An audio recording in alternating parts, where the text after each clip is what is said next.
भोला चललन कैलाश भोला गलन कैलाश केकरा संगे खेलबा होली। भोला गलन कैलाश केकरा संगे खेलबा होली।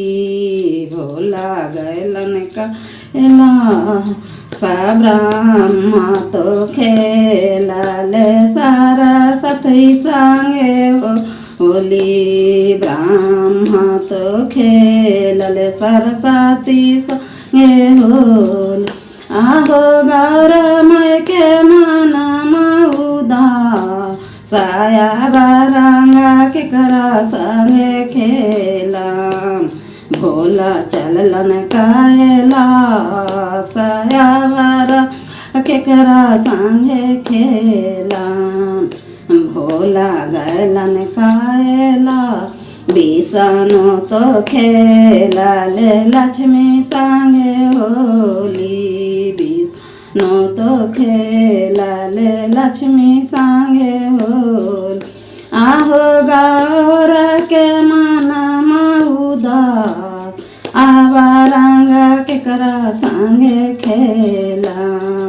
भोला गलन कैलाश बरंग केकरा संगे खेला। भोला गलन कैलाश बरंग केकरा संगे खेला। राम जी तो खेलले अपने सीता संगे। राम जी खेलले अपने सीता। आहो गौरमय के मनमा उदास साया बरंग केकरा संगे खेला। भोला गलन कैलाश बरंग केकरा संगे खेला। भोला गलन कैलाश भोला गलन कैलाश भोला गलन कैलाश बरंग केकरा संगे खेला।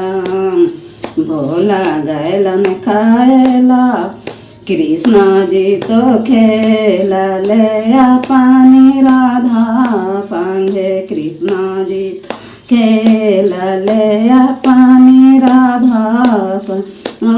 गौरमय के मनमा उदास साया बरंग केकरा से खेला।